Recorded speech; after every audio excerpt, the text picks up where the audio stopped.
c'est dans le continent d'Exodia que l'on raconte l'histoire du premier prophète du nom de Démence.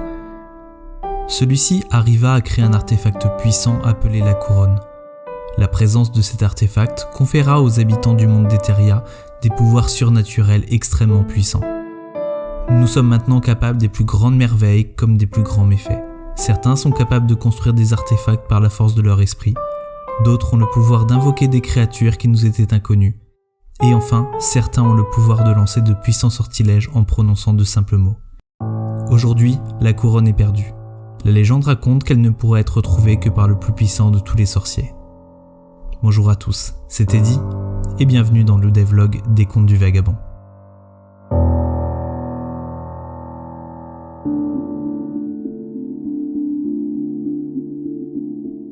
The First Spine est à l'origine un jeu de cartes stratégique à mi-chemin entre un jeu de cartes à collectionner et un jeu de placement. Chaque joueur place des cartes sur un plateau de jeu et doit se frayer un chemin jusqu'à son adversaire pour le détruire. Chaque carte dispose de statistiques: en rouge l'attaque, en bleu la défense et en noir la vie. C'est simple, efficace et profondément grisant. Afin de faire profiter un maximum de personnes, j'ai développé une version web du jeu grâce à mes compétences de développeur. Il s'agit d'un copier-coller de la version papier disponible gratuitement et depuis le navigateur d'un PC ou d'un mobile. Cette version numérique dispose de micro-paiements pour m'aider à payer les serveurs qui hébergent le jeu et avoir un capital de départ en vue d'une campagne Kickstarter. Maintenant, passons à ce qui nous intéresse, à savoir les Contes du Vagabond.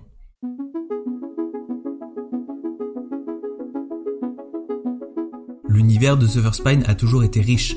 J'ai rédigé bon nombre d'histoires, de personnages et d'intrigues. Ces éléments sont tous cachés dans le jeu de cartes, récompensant le joueur averti qui prendra le temps de s'intéresser à l'histoire. Le développement d'un jeu narratif est donc devenu presque une évidence pour un univers aussi riche, non sans quelques adaptations et libertés. La première d'entre elles, et celle qui sautera aux yeux de la plupart des personnes qui voient ce début de gameplay, les cartes sont utilisées pour créer une histoire. Placé de sorte à former un chemin, le joueur vit une aventure narrative en se déplaçant de carte en carte. Chaque carte représente un lieu plus ou moins important et il incombe au joueur de mener l'histoire à son terme. Certaines cartes présentent plusieurs choix dont les réponses sont mémorisées tout au long de la partie pour fournir une expérience personnalisée au joueur. Ainsi, il devra terminer l'histoire un peu comme il l'entend en assumant ses choix même les plus minimes. Tout comme chaque jeu de rôle, vous pouvez marchander avec les personnages que vous rencontrerez. La monnaie interne au jeu est appelée gemmes. Vous pouvez trouver des gemmes de différentes manières en effectuant certaines actions ou encore en combattant tes personnages.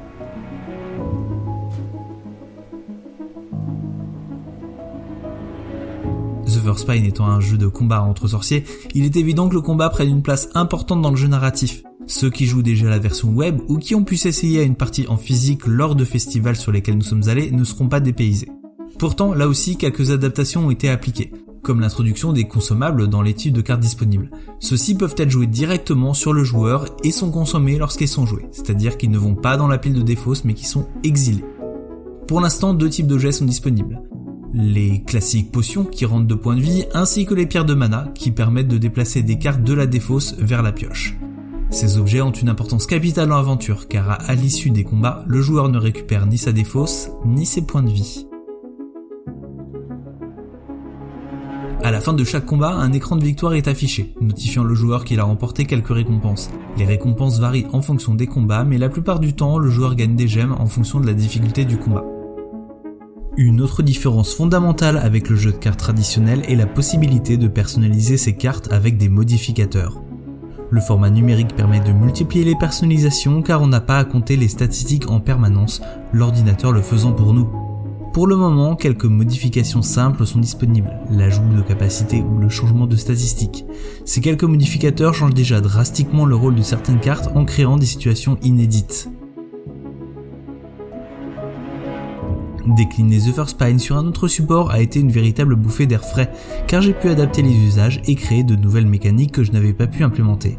C'est une belle aventure qui commence et que vous pourrez retrouver tous les mois jusqu'à la finalisation du jeu. Si vous avez aimé cette vidéo et que vous êtes curieux, n'hésitez pas à consulter le site du jeu et à l'essayer en ligne ou dans sa version print and play. En attendant, je m'en vais créer quelques bâtiments sur Blender et je vous dis à bientôt.